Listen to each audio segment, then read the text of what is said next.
Sir ఏంటి జగన్మోహన్ రెడ్డి గారు వచ్చారు, ఈరోజు ఉంటారు అనుకున్నారు, మరి వెళ్ళిపోయారు, మరి రేపు వస్తారా అంటే రారనే సిగ్నల్స్ అందుతున్నాయి. సో ఎలా చూడాలి?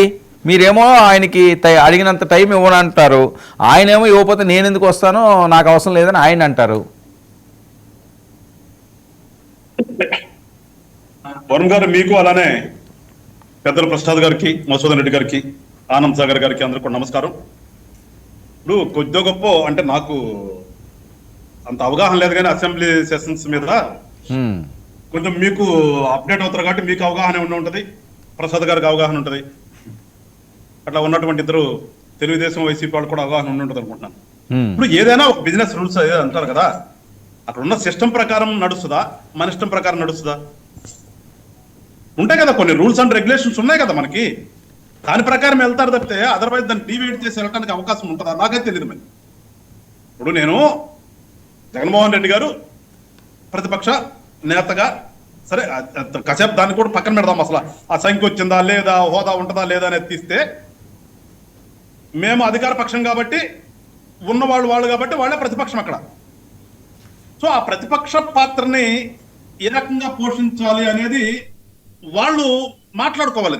అంటే నాకు ఇంత టైమే కావాలి, నాకు ఇంత టైం ఇస్తేనే నేను ఉంటాను అనేది how far it is correct అనేది వాళ్ళకే వదిలిపెట్టద్దాం. ఎందుకంటే రాజకీయ నాయకులు కదా వాళ్ళంతా, ఎప్పటి నుంచో పార్లమెంట్ ప్లస్ తర్వాత మన ఆంధ్ర రాష్ట్రానికి ముఖ్యమంత్రిగా చేశారు గతంలో. అన్ని అనుభవం ఉన్నటువంటి వ్యక్తి ఆయన.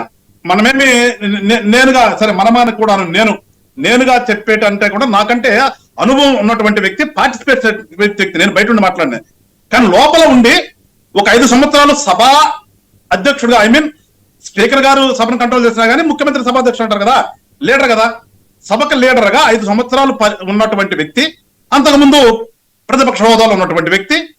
ఏం తెలియదా వాళ్ళకి టైము ఎంత ఇస్తారనేది? నాకేది ఇది ఇస్తేనే అంటే ఐ థింక్ ఏదో అందరూ మాట్లాడినట్టుగా చిన్నపిల్లలు మాట్లాడిన కానీ ఆ స్టేజ్ లో ఉన్నటువంటి వ్యక్తికి ఇప్పుడు ఉన్నటువంటి రూల్స్ ప్రకారం టైం ఇస్తారా? లేదు నేను గంట మాట్లాడతానంటే మెలకుండా స్పీకర్ కూర్చోవలసిందనా? 2 గంటలు నేనే మాట్లాడతానంటే స్పీకర్ కూర్చోవలసిందనా? హవిట్ ఏదో అంటున్నాను, అది కాదు కదా. ఇప్పుడు ఎస్ ఇవాళ ఏదో స్లోగన్ చేసుకుంటూ పోయారు, ఆ స్లోగన్స్ ఏదో అక్కడే ఉండేసేసి లేపమనండి, ఆ క్వశ్చన్స్ లేపమనండి, క్వశ్చన్ ఏదో ఉంటది కదా, మాట్లాడమనండి.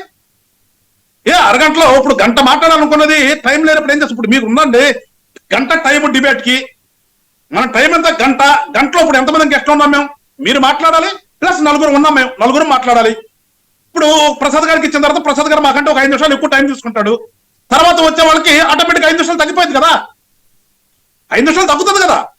టైం అడ్జస్ట్మెంట్ ఎట్లా ఉంటది కదా, ఆ గంట లోపల ఏం చేసినా గంట లోపల చేయాలి. జస్ట్ లైక్ అక్కడ కూడా ఆయనకి ఇచ్చినటువంటి టైం అవ్వలేదు అనుకోండి, రేపు ఉంది కదా, ఒకరోజు అయిపోవట్లేదు కదా, ఏదో ఉంటాయి కదా వాళ్ళకి రూల్స్. అంటే అందుకే నేనైతే అసెంబ్లీలో వెళ్ళి మాట్లాడుతున్నాను కాదు కాబట్టి పూర్తిగా నాకు తెలియదు సమాచారం అక్కడ ఎట్లా ఉంటుంది అనేది. కానీ ఉన్నటువంటి వ్యక్తి, అనుభవించినటువంటి వ్యక్తికి వాళ్ళకి తెలియదా టైమింగ్స్ ఎట్లా అనేది? అవింటిది అంటాను. ఇంకేంటి ప్రజాస్వామ్యం? మాట్లాడితే ప్రజాస్వామ్యం లేదు, ఆ రాజ్యము ఈ రాజ్యం అంటారు. అసలు ప్రజాస్వామ్యంలో వీళ్ళు అసెంబ్లీకి అడుగు పెట్టకుండా గెలిచినటువంటి ఎమ్మెల్యేలు వీళ్ళు వచ్చి బయట తిరుగుతూ ఇంకా ప్రజాస్వామ్యం గురించి ఎట్లా మాట్లాడతారు? వాళ్ళు కానీ ఇంకోటి నేను ఎవరైనా అంటున్నా, అసలు ఒకసారి ప్రజల ఓట్లతో గెలిచిన తర్వాత సభలు జరుగుతున్నప్పుడు ఆ సభకి వెళ్లకుండా బయట తిరిగే వాళ్ళు ఏమేమి మాట్లాడతారు అర్హులా వాళ్ళు? అసలు అంటే మేమేమైనా మాట్లాడచ్చు, మామూలు మీరు చేయట్లేదు కంటే అది కరెక్టా?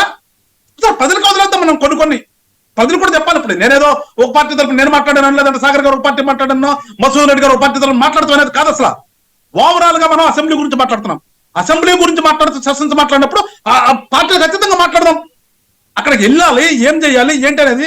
అసలు ఆ విచక్షణ అనేది కోల్పోతున్నారా? ఎటుపోతున్నాం మనం? అది కదా మాట్లాడుకోవాల్సింది కూడా. ఎస్ మీరు లేవనెత్తండి ఖచ్చితంగా. రోడ్ల మీద అరుపులు ఎందుకు? మీకు అవకాశం ఉంది కదా, ఆ అరుపులు ఏదో లోపల అరవచ్చు కదా. రోడ్డు మీద అరుపులు, మీడియా దగ్గర అరుపులు లేదా ఇంకోటి ఇవి కాదు కదా.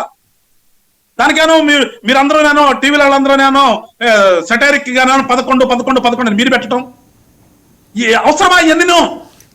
ఇవన్నీ అవసరమా అనిపించట్లేదా వాళ్ళకి?